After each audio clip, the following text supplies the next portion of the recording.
The following podcast is brought to you by the Johners Podcasting Network, found exclusively at WrestlingWithJohners.com.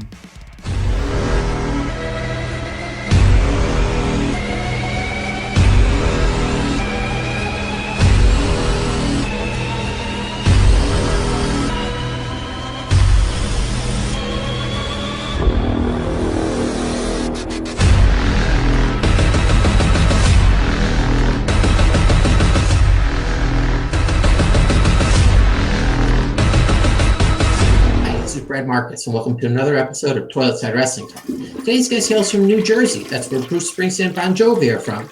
Began wrestling in 2005 and trained at the ROH Wrestling Academy under someone named Austin Aries and someone named Daniel Bryan. He's worked for such promotions as Monster Factory Wrestling, MCW Pro Wrestling, Beyond, Full Impact Pro, Premier Wrestling Experience, New Japan, NWA, WWE, and of course Ring of Honor from 2006 to the present. So the ROH Tag Team Championships twice with Tracy Williams, once with Kenny King as the All Night Express, and also once with Jonathan Gresham, but they recently lost to Chris Dickinson and Homicide. He's also been the ROH Top of the Class Champion. He's been the MCW Heavyweight Champion as well as the PWX Heavyweight Champion. Share the ring with the likes of the Briscoes, the Young Bucks, Kings of Wrestling, World's Greatest Tag Team, World Famous Cheeseburger, Delirious, Kenny Omega, Kevin Owens, Seth Rollins, and I could go on. From 2006 through 2020, my guest regularly appeared on the PWI 500 list, topping out at number 98. On August 20th, coming up at Glory by Honor Night 1, my guest challenges fellow Foundation member Jonathan Gresham for the ROH Pure title. So let's welcome today someone who feels as threatened by a housefly as he does of me, myself. I give you the threat, the sexiest man alive, addicted to love, Rhett Titus.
Hey, Rob, how are you? Hey, I'm good, Brad. How are you?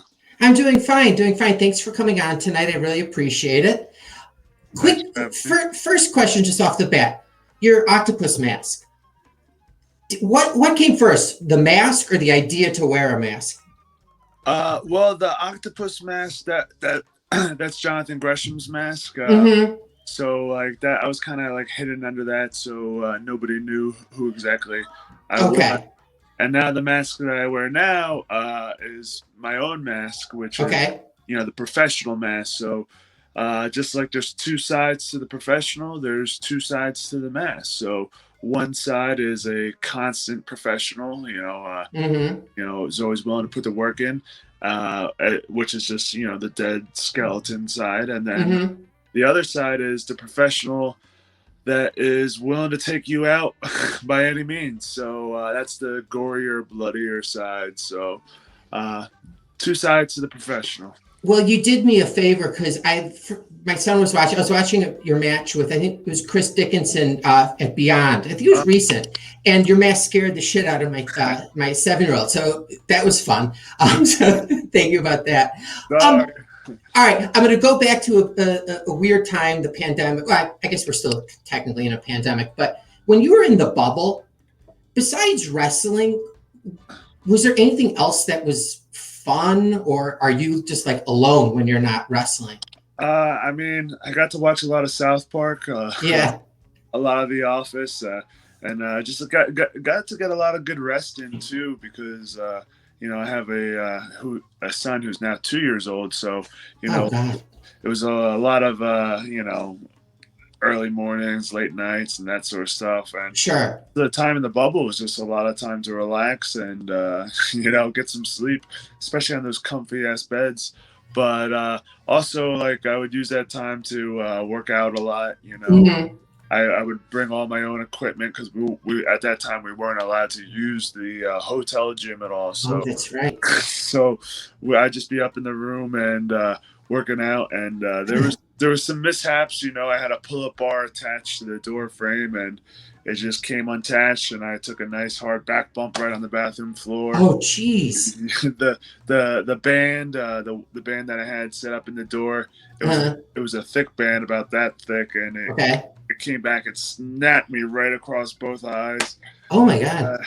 You're lucky you didn't get injured. Yeah, I almost got injured before I even made it to the ring. So are you glad that's over? Like, would you look at it as that was like a positive experience, like in the bubble, or you'd rather? Well, it was very assuring that that the company had our best interests in mind. Yeah. With all the testing that Ring of Honor was having us do, and all the precautions that they were taking, and changing the mat after every match, and wiping the ropes. And is that expensive to have that many? Yeah. So I think we were using like 15 mats a day, and they'd all would have to be sanitized and cleaned afterwards. And so it was a lot, but it was cool that the company took care of us like that. Yeah. So it's definitely appreciated, and it's safety first, right? Yeah, well, it must be nice, like, knowing that, like, the place you're working for has your back, like, especially in this time. So you grew up in New Jersey? Yes, born and raised. Okay, this is a stupid question, the first stupid question. There's going to be a bunch. Is it assumed that you like Bruce Springsteen or Bon Jovi if you're from New Jersey? Is that an insulting question? No, they're good old Jersey boys, but of course you hear some of their songs come on the radio all the time, and it's just the Jersey anthem. You hear everywhere you go. Yeah, it's not my personal favorite or my choice of music, but you can't turn down the boss, right? Sure. So, have you ever shed a tear during one of his songs? I came very close to shedding a tear when he had that the song for the wrestler, like that. Yeah. Okay, that would make sense, I guess. Yeah, that one hit home, just because, like, the movie and the song just that accompanied it, and it was very touching, to say. Okay, that's a perfectly fine answer. So as a kid, did you have a big family?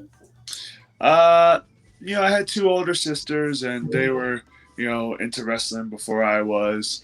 Wrestling was originally outlawed at the Titus household because my one sister saw, I think it was Hercules and Billy Jack Haynes maybe tying the cord around the neck and trying to choke each other out, and she tried doing that to my sister, and we wrestled. Oh, ruined it for everybody. Yeah, but that was before I was born. But then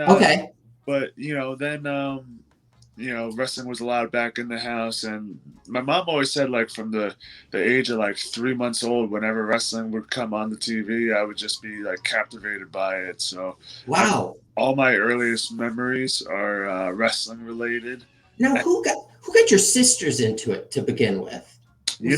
I never asked that question because but my parents weren't into it or nothing. So I guess maybe just at the time, wrestling was a really popular thing, and probably everywhere you looked, because I was born in '87, so you figure that was probably around '85 or so when that was going on. So that was probably right around like WrestleMania 1 or 2 and like the big boom period. So did you ever not fall out of love with wrestling as a kid, but like hide it like I did because I thought everyone would make fun of me? Well, it was funny, and they did, because like I remember, like, first, second, third, fourth grade, there'd only be like one or two kids, like in the school or in your class you knew that liked wrestling, and you would kind of associate with those kids because they were into the same thing as you were. Sure. And Then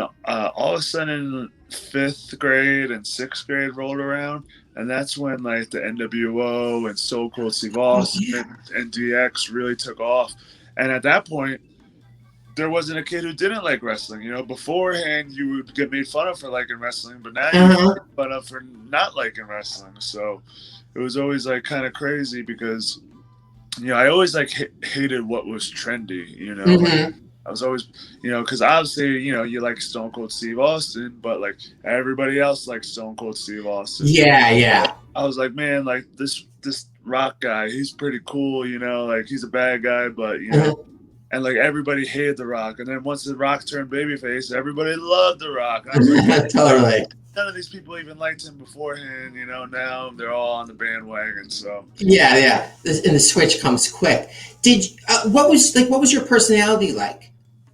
Growing up, well, I was like a heavyset kid. Okay. So, you know, shy and quiet. Yeah. And that sort of thing. And wrestling was like something that was something that I would like to talk about or you know and do with my wrestling figures or my wrestling buddies or my friends, you know, like I remember like like every day, like at freshman year, like every day before like gym class would start, I'd always be trying to find somebody to wrestle and chopping them and, you know. Yeah. You were that kid. Yeah. You know, once I actually became a wrestler, people were like, "Oh, all right, I see that." It makes sense to them. Yeah. So, you know, my whole life kind of just like revolved around wrestling for as long as it, you know, as a kid, and you know, nowadays my whole life still revolves around wrestling. So. Yes, it appears so. Just from a little bit of research, you can tell that. Did you? So you were kind of like heavy set. Was that just natural and it just came off, or did you intentionally? I mean, obviously you're in pretty good shape. So somewhere between then and now, was it a conscious effort to, you know, get yourself in shape? Well, you know, I remember like crying myself to sleep a lot of nights, just like because I'd be getting made fun of and stuff about my weight. You know, I remember like kids are so mean. Yeah. You know, I think like 3rd grade was like the first time that I ever realized that like, you know, I was heavier than the other kids because everybody took their weight in class, and like even though I was the youngest kid in my class, I was also the heaviest kid. So I was like, everyone's like, "Oh, well, you weigh so much," and I was like, "Oh, all right." Yeah. And like, you know, I started getting a little self-conscious about it, and then. Do you tell anyone about that? Eventually, my mom like heard me crying one night, and she was like, "What's the matter?" And like, I kind of broke down to her and was like, "Yeah, you know, what's going on?" And she was like, "Well, you know, you're gonna be going through puberty soon, and you know, you're probably gonna be getting taller. So if we start watching what you eat a little bit, you know, it will all even out." And that's kind of what happened, you know. But I wasn't like in good shape or anything. You know? Just like, you know, tall, big. Like my senior year, I was you know 6'2", 230 pounds, but it wasn't like a good 230 pounds. You know? You know, and all my working out experience was just like. You know, whatever we did in like football or whatever. So, and I'd be like, you know, doing some reps or some sets. And like when the coach would like turn his back, I'd be like, screw this, you know? And then I did my tryout with, at the Ring of Honor Training Academy where, with CM Punk and Samoa Joe. And it was like 500 squats and like 120 push-ups and like. Could you complete that? Well, I shouldn't have been able to, but I did because, you know, I just had like that, like never say die, like I'm just gonna keep going and whatever happens. And was there ever like I don't want to, you know, not show them like what I can do? Were you ever like nervous that like you weren't gonna be able to make it through those? Well, my thought process was like, if I stop, I won't get accepted into the school. So I gotta get accepted into the school. So I'm just gonna keep going and keep going and keep going. And I was a minor at the time, so my dad had to be there with me. And he was like, listen, you don't have to do this. You can quit. And I was like, I got to do this. So, but I finished, and I couldn't walk for a week afterwards. Jesus Christ. I was going to school, and I'm like just like trying to climb up the stairs to get to class, but I would have to like pull myself on the back. My God. It's because my legs just weren't working. Were you still in high school? Yeah, I was. So did people know, like they see you kind of struggling to like, get up the steps or walking funny? Do they know the reason? I guess some people may have asked, and I told them, and they were, they probably just like they kind of like looked at me like, yeah, okay, like Yeah. But whatever, I I have the battle scars to prove it. But do you remember like when you said, okay, I'm going to tomorrow or tonight, I'm going to go online or however it is and find a trainer? Or did you know that you were going to go like straight to ROH Wrestling Academy? I always want, like, once the Ring of Honor Training Academy came along, I was like, I got to get there. And like, as soon as I saw like the press release about it, I emailed them, and they're like, oh, well, you got to be 18 to come here. So I was like, oh man. So I started looking at some other schools like that would maybe take me younger. But I really had my heart set on going to the ROH school. Yeah. So eventually they were like, all right, when I was 17, they're like, all right, well, if you get a waiver, we'll let you come. So I got the waiver, and that's who provides the waiver? Like, do you have to get something signed by like a parent? Yeah, like parent. Okay. So, and just releasing them of any like what's the word I'm looking for? Like responsibilities. Yeah. Anything were to happen. Had you been to Ring of Honor shows prior to training? Yeah. Actually, I went to the first ever Ring of Honor show, and oh, really? Yeah, I was like, and that was I was like, what is going on here? Like, this is. Was that the 4-way like match, or like, I get the early ones all like confused? The main event was a 3-way between Low-Key, American Dragon, Bryan Danielson, and Christopher Daniels. So, and I was like, man, this is wrestling as a sport. Like, this is a lot different than what I see on TV. And I always say, like, because I always wanted to be a wrestler. As far as I remember back to kindergarten when they asked, draw what you want to be when you grow up. I drew myself as a professional wrestler. You don't have, your mom doesn't still happen to have that picture. I gotta ask her that. Because well, I'd actually, frame that, and put it in like my kid's room. Yeah, that'd be. I gotta ask her, because that's something mystery. She has a lot of stuff from when I was a kid, but I don't know if she has that. I'll have to ask. But so was it intimidating knowing that, like, and I think AJ joined the roster at some point after that, right? And then like Eddie Guerrero came through. Like, did that provide motivation, or were you like intimidated going to training, knowing, what kind of product they put out?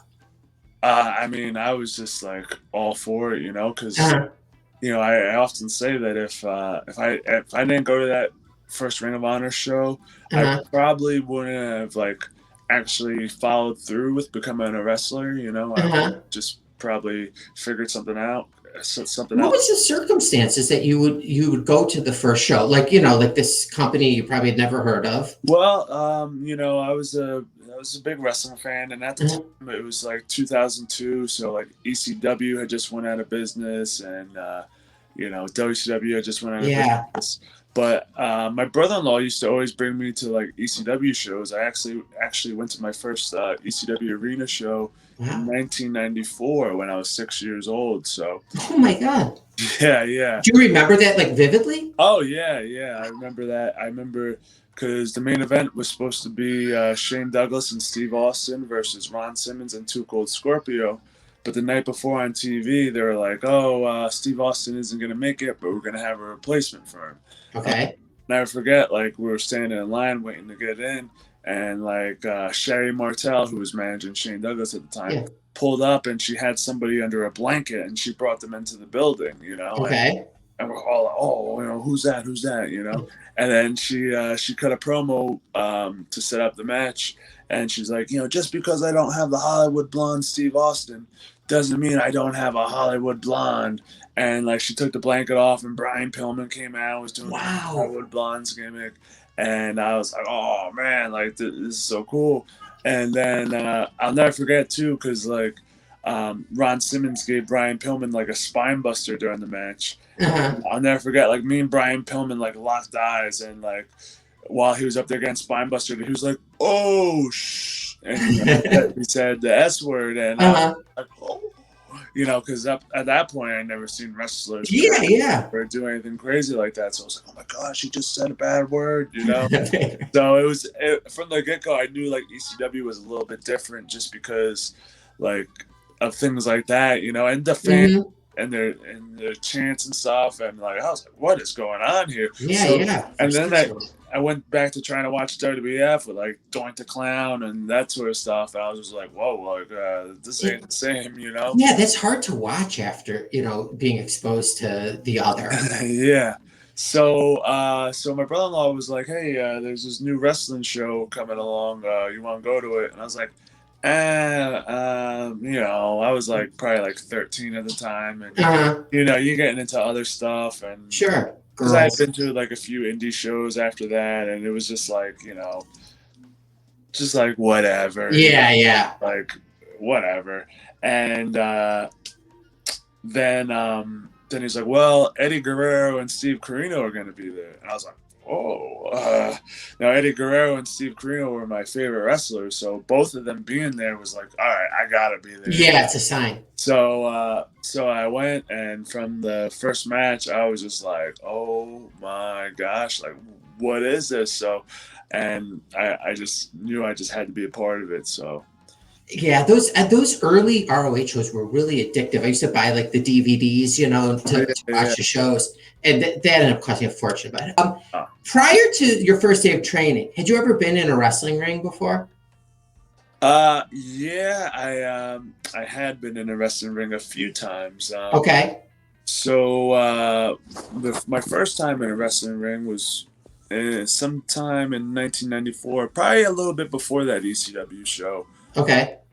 There was a local wrestling show at my local high school, and I was at West Coast, or I was at like A to Z Video or whatever. I was looking at the wrestling tapes, and the guy working was like, "Oh, you like wrestling?" And I was like, "Oh yeah, I love wrestling."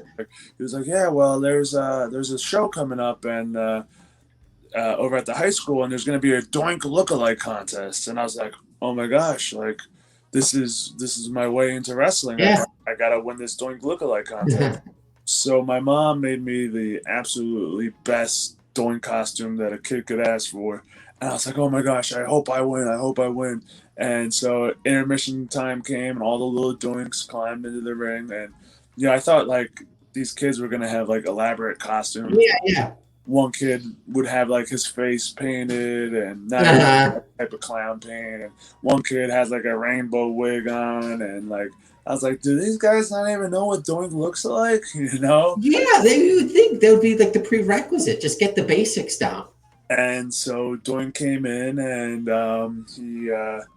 he picked me, and he picked me up on his shoulder. And wow! I won the contest, and I was, you know, so happy. And I thought, like, you know, was your mom there to see it? My dad would. My dad and my sisters and my brother-in-law went, but my mom, you know, she, you know, wrestling wasn't her thing. Yeah. So, but she was happy to see that I won, and because she spent a lot of time making that costume. Yeah, I was gonna say it's half the credit goes to her. Actually, most of it. You were just a model. Yeah, I was just basically. I just put the costume on, you know.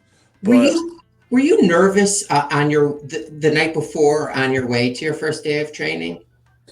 Yeah.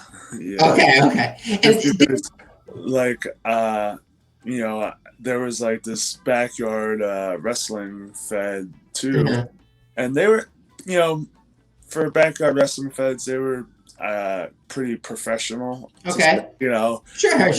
They had like training and stuff, and me and my friends, we were like, oh, we gotta get in there. They would have shows like every Saturday night, and it was just like the cool thing to do in high school. Sure. And so we all went to go get trained, And they were like, "Oh, you can't even walk in a straight line, and you can't do this, and you can't do that."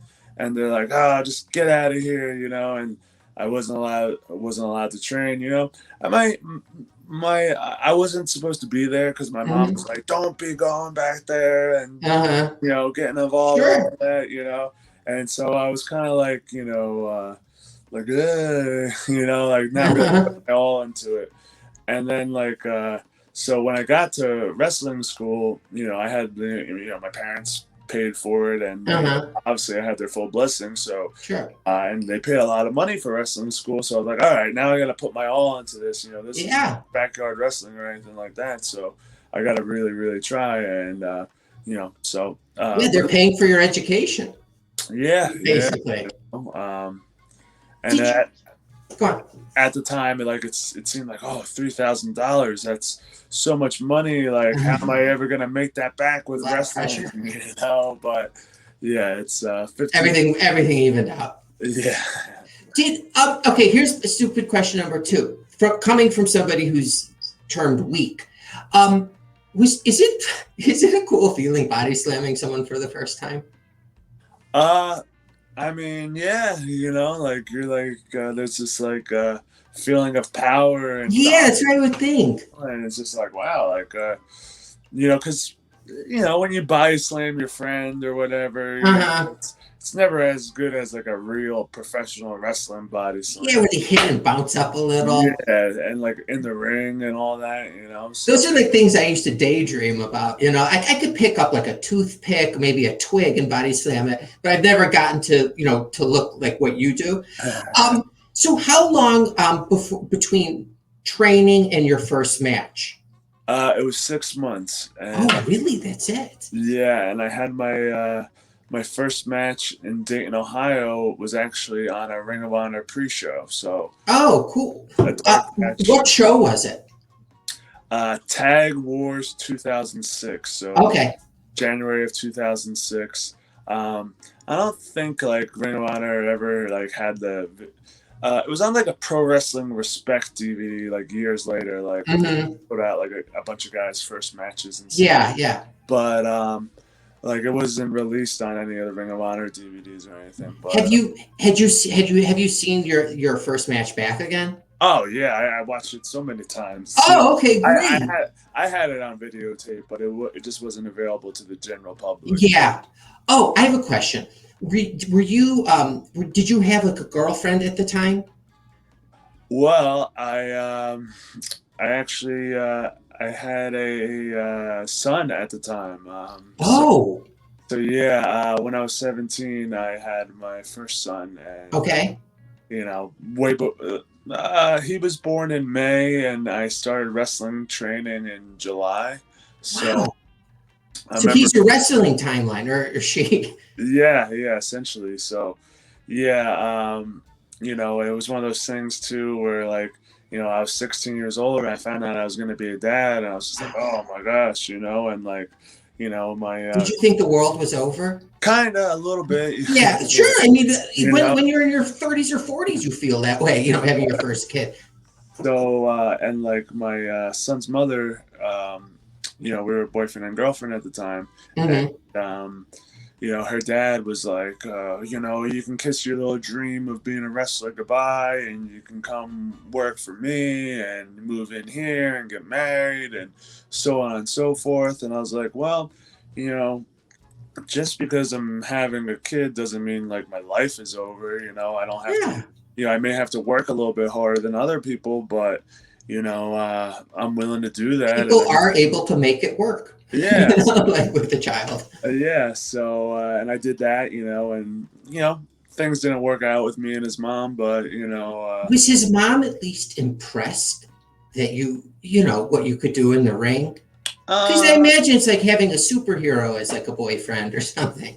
Not really. That sucks. Yeah, she kind of just thought it was silly, and even years later she'd be like, oh, your dad's gotta go dance around in his underwear this weekend. Jeez. And just little condescending things like that. But That's what would pay the bills and child support and Yeah, stuff exactly. like That's that. where the checks come from. Yeah, So you were trained by Austin Aries and Brian Danielson at the time.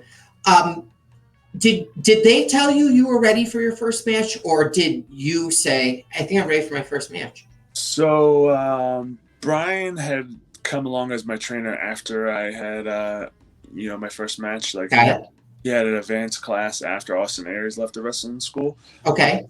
But honestly, Austin Aries wasn't really like 100% that it was going to be good. He was like, oh man, I'm not really sure how this is going to go, but what's going through your head when you hear something like that? Yeah, like as a young guy. Well, I was very, very nervous, and I'll never forget. I was sitting there before the match, and I'm just pacing back and forth and nervous. And Les Thatcher, if you're familiar, he was a commentator on Smoky Mountain, old school territory wrestler. He would always visit. He trained like John Moxley and Sami Callihan, so he'd always visit when we were in the Ohio area. And he's like, hey kid, is this your first match? I was like, yes. And he's like, you nervous? I was like, yes. He's like, good, because when you stop getting nervous, it's time to get out of wrestling. And I was like, oh, okay. And then, even though I still pissed my pants a little bit before I went there, I still peed my pants a little bit. Just a little. But, and I came back, and Austin Aries was like, well, that went a lot better than I was expecting it to go. Oh, wow. That must have been a relief. Yeah, it was one of those things where, like, I was very nervous, but then as soon as I went out to the curtain, I was just like, oh, yeah, I can do it, so. Oh, that's so come time for your second match, are you more comfortable, or do you still get, like, maybe even today, do you still get the pre-match jitters at all? Like, do you wake up in the morning excited for a match, or it's like, oh, I got to go to work tonight? Well, a lot of times, it's the night before where, like, you can't sleep, and you're in the room, you're like, you're spray tanning, and you're like wrestling yourself, and you're just like all amped up and ready to go. And then the morning wakes up, and you just. Usually me, I'm so busy on days between going to the gym and, running around and doing this and doing that. That, like, you don't really have much time to even think about it. But, and then, like, before you know it, it's time to go out. And you're like, oh my gosh, like, I got to do this still. I got to do this still. I got to wet my hair. I got to oil up. I got to do this. And you're just running around. And I fast a lot. Like, day of or leading up? Every day. So So like that mixed, like the hunger in your stomach mixed with anxiety, makes this creation that you're just like, oh my gosh. Yeah, I imagine. Jeez. So and some of my friends are like, why do you do this to yourself? I don't know. Because afterwards you feel great. Yeah. But are you is maybe not you, you're a wrestler, but you like always in some sort of pain? Or you're not at that point in your career where you feel, okay, I'm knocking on wood. Don't answer that question. I don't want to jinx anything. I just knocked on wood. Don't answer it. So how do you get noticed by the WWE? It's just one of those things, being in the right place, right Oh, time. okay. Like, I've done like extra work, and I've wrestled for them on SmackDown before. But like that just kind of came up about because like I had filled out like a talent recruit page, and all of a sudden one day I looked down at my phone, and I guess I had from calling the office so many times, I had the WWE phone number saved into my phone. And it, like, showed up with WWE, and it had like the logo and everything. I was like, what the hell? And like I answer, I'm like, hello? And they're like, oh yeah, would you be able to make Raw this day and that day? And I was like, oh yeah, I can make it, Did you say, how did you get my number? Like, well, or because they knew that you kept calling? Yeah. So, oh my God. Yeah, So are you nervous? Like, do you feel intimidated when you're like going going there for the first time? Yeah, I was very nervous. Like getting called up by the Yankees. And it was pretty cool because like when you get there, you got to go to like talent relations and like check in. So I'm standing outside the talent relations office, and then all of a sudden CM Punk walks out, and he like kind of walks by everybody, and he like stops a little bit past me, and he turns around and he's like, "Hey, it's really nice to have you here," and like shook my hand. All the other extras were like, like, well, what the hell? And like he was world champ at the time. Yeah. And they're like, how the hell? I was like, oh well, I tried out with him back in the day, and he That's put me through amazing. hell, and so that kind of eased my nerves a little bit. Yeah. And then like once I like got around all the other wrestlers, I was like, man, I wrestled like all of these guys before, and like I know all these guys. Like, what am I tripping about? So at that, of course you're still walking on eggshells a little bit, because you're in a new place, a new setting, but it's and then it just kind of becomes like a regular show a little bit, just trying to hang out and just talk with everybody. And so does that like tick off like, all right, I've worked for WWE, there's other stuff. His Delirious, like, we saw the highlights earlier. Was he like a big influence on your career? Yeah, because after Brian left the school, Delirious took over the school, so I got to train with him a lot, and he helped me out tremendously. And then like my first like angle in Ring of Honor involved Delirious and Daisy Hayes, and it was this whole big feud, and like I learned more about storytelling and how to make things like progress as far as like stories and wrestling go and that sort of thing.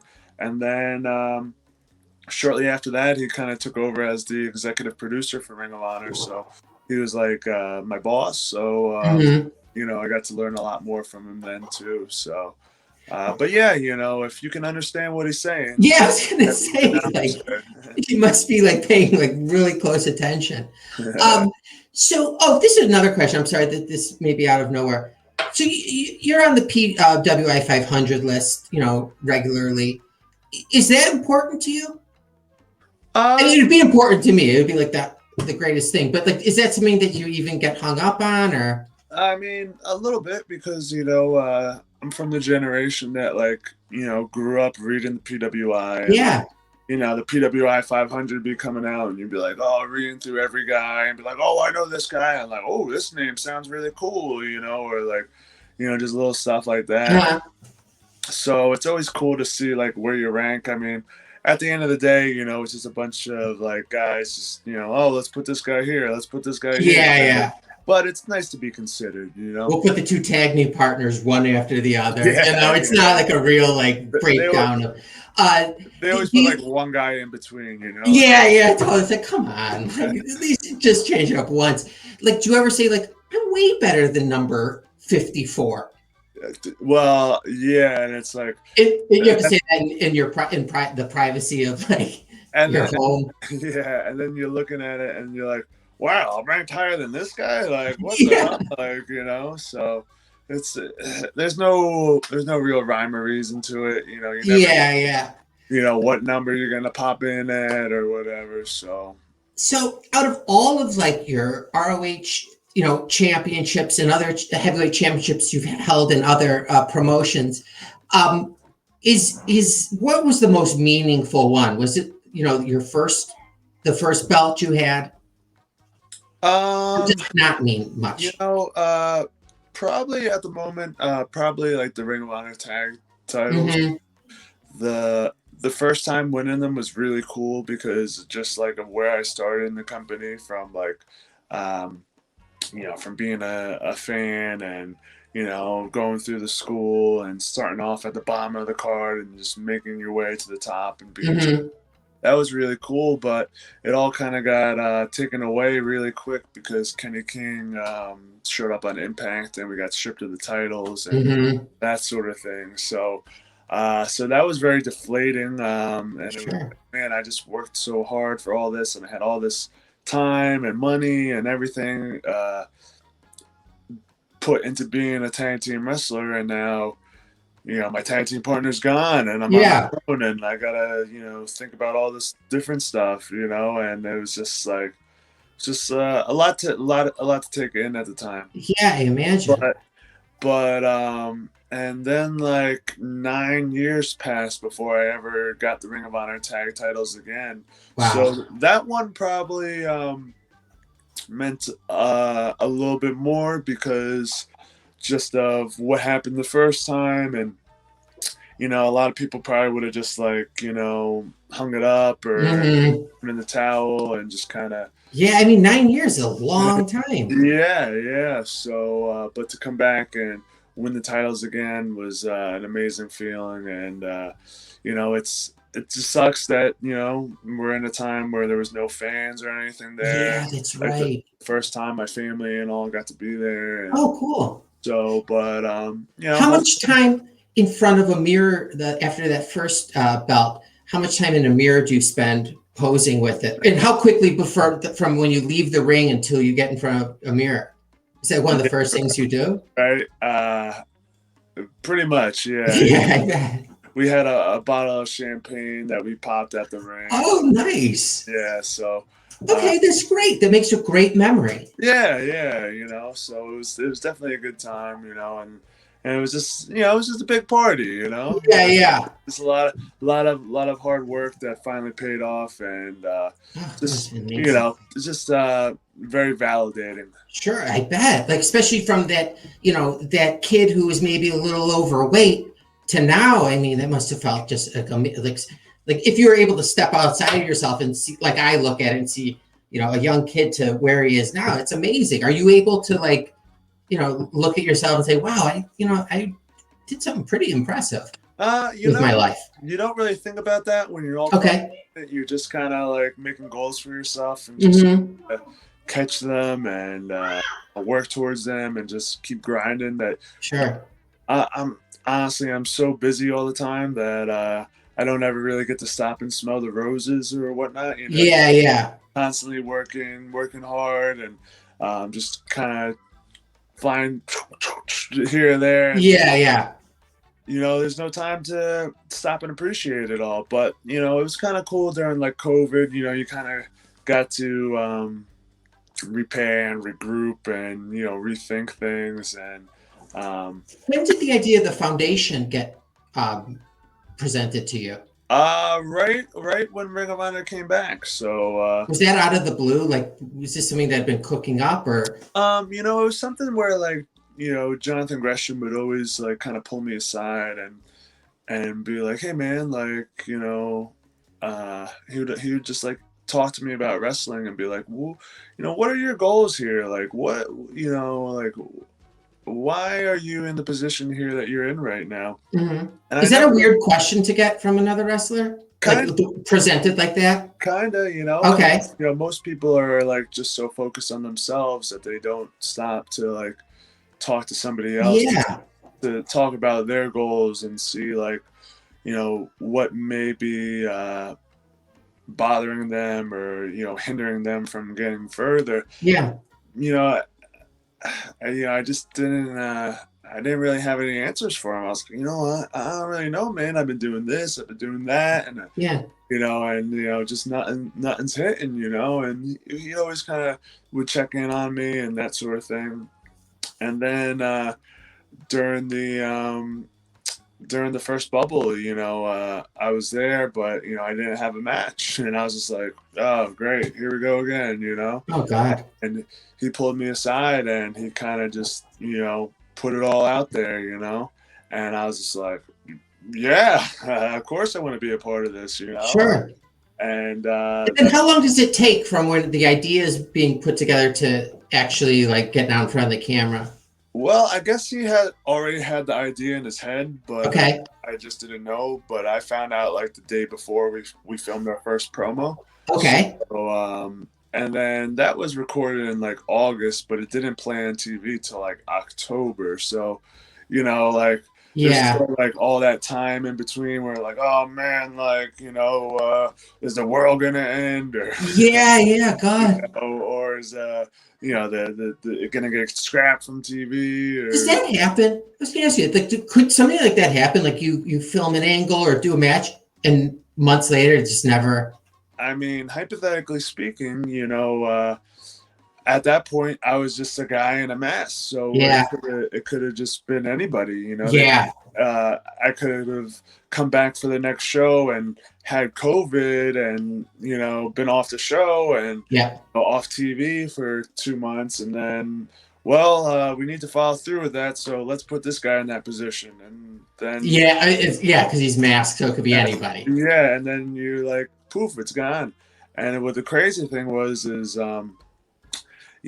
once it played on TV where I finally took the mask off, and they're like announcing the matches for Final Battle, and we're having the first Pure Rules tag team match. I was sitting at home with COVID, and I'm just like sitting there like, oh my gosh, and like I didn't want to like tell anybody and freak anybody out. So like I was just like, oh my gosh, like like I'm like watching all this happen and thinking in the back of my head like, oh my gosh, I might not even be able to do this show, But luckily, I still was working out every day and eating the right food and that sort of thing. So so you were ready once. Yeah, it was a quick recovery, but and it came time for the show, and I was good to go, passed all my tests, and that was that. So. But, it could have ended a whole different way, because that was at a pivotal time for me, because if I would have missed 2 months then, it would have been, Final Battle and the TV tapings following that. So it would have not been good. Yeah. So was it August 20th, Glory by Honor Night 1, you're wrestling Jonathan Gresham for the Pure title? Yes, sir. How long's the Pure title been back for? The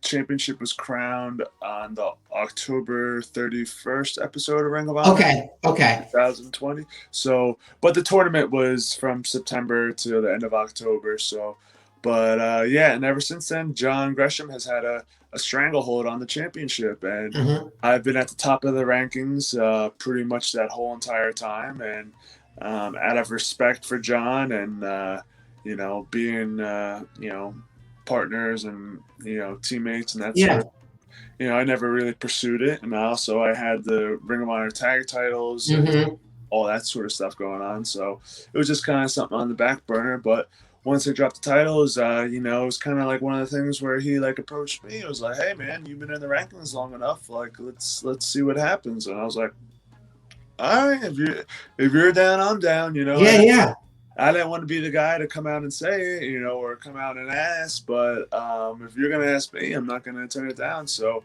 and, it's one of those matches you go in where you don't have to worry about the guy, like, hitting you from behind or mouth, because we have that common respect for each other. And, at the end of the day, we still have to have each other's backs. So, we both need to be healthy still. Yeah, so you don't have to worry about, like, someone – putting your health at risk, physically or anything. Yeah, exactly. Is it fun, like knowing you're to get to wrestle, someone you're friendly with?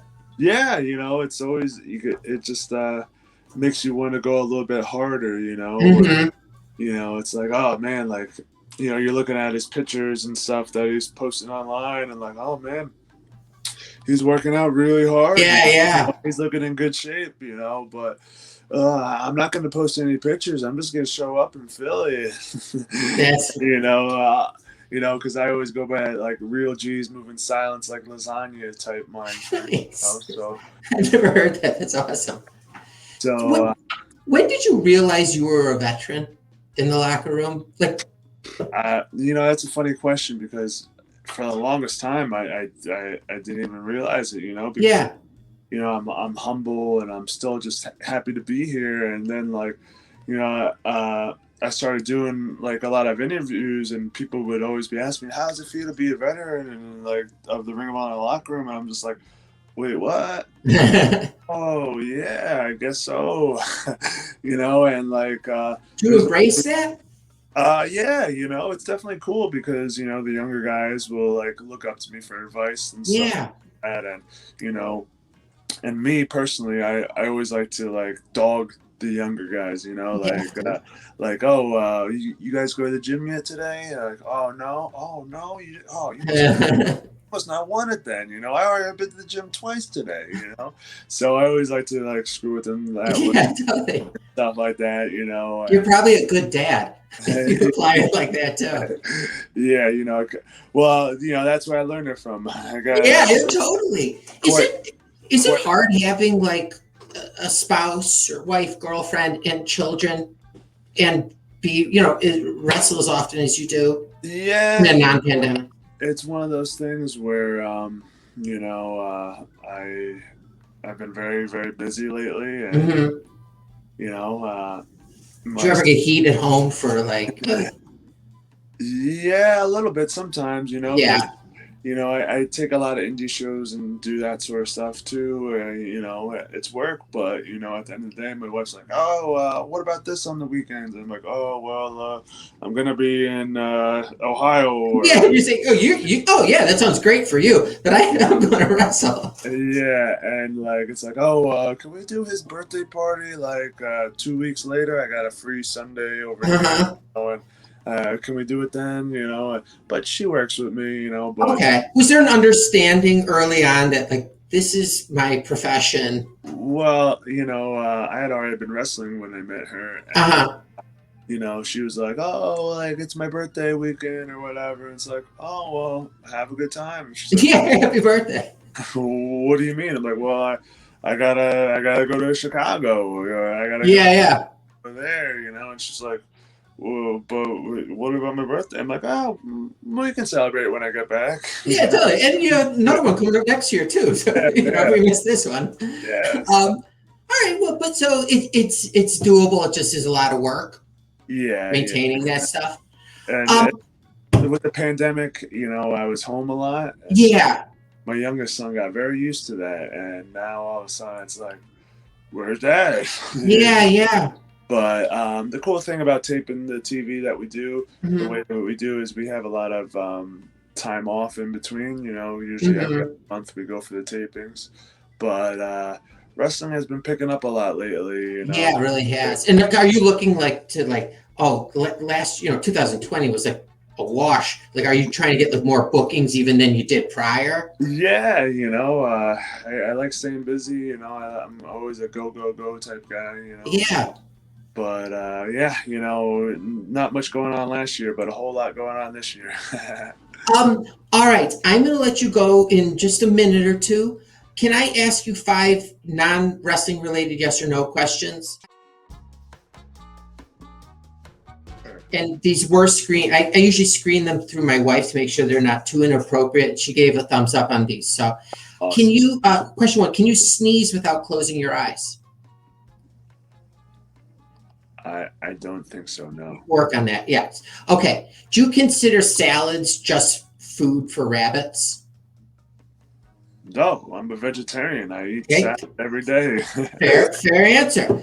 For $3.8 million, would you study to and become a rabbi? Give up wrestling? Actually, no, you could probably still wrestle, but you'd have to become a rabbi. I mean, for $3.8 million, I'd sure as hell try, so okay. I'd say yes. Honest answer. I appreciate that. Are you scared of Inuits? I don't even know what an Inuit Eskimos. Eskimos? No, okay, not scared of Eskimos. You're a good man. And finally, 4 for 4 so far. Have you ever been kicked out of an Uber ride? Well, gosh. Does it? I wasn't expecting this. Does it matter if the ride was over? Were you aggressively told to leave the car? Well, I kind of threw up in the back seat of the car. And, do you want to hear something so funny? I originally had written, "Have you ever thrown up in a taxi cab before?" But that one I scrapped because I thought it was too graphic. Yeah. Okay, we can leave it at that. You got sick. You got sick in one. Thank you so much for coming on. I had a great time, and I really appreciate your time, especially on a Sunday night. August 20th, Glory by Honor Night 1. you versus Jonathan Gresham for the ROH Pure title. Yes. Anything booked past then so far? The following night, it's going to be the Foundation versus Violence Unlimited, a tag team match. So myself, Jonathan Gresham, Tracy Williams, and Jay Lethal versus Brody King, Chris Dickinson, Tony Deppen, and also Homicide. And then the day after that, I'll be up in Worcester, Massachusetts for Beyond Wrestling American Rana. So I don't know. Beyond puts on an awesome show, by the way. God, they put on great shows. Oh, yeah. Do you have IWTV? What? Do you have like Fight TV or IWTV? Of course. Do you have Peacock as well? Yeah, I watch everything. Okay. I watch everything. So you're still like a fan. Can you watch wrestling as a fan now? I watch it with a different eye than most. You know. Okay. Sometimes I'm like, oh. Would you ever like get up and like cheer? Or nothing really does that to you? I could, but it would have to be probably an old match that would. Yeah. Okay. All right. Well, thanks so much. I hope this year is better than the last. And you stay healthy and safe, and your family's all good. Yeah, I'm knocking on wood right now too. Thank you, Brad. All right, Rhett. Take care. I appreciate it, and hopefully we'll talk soon. Take care. All right. Bye.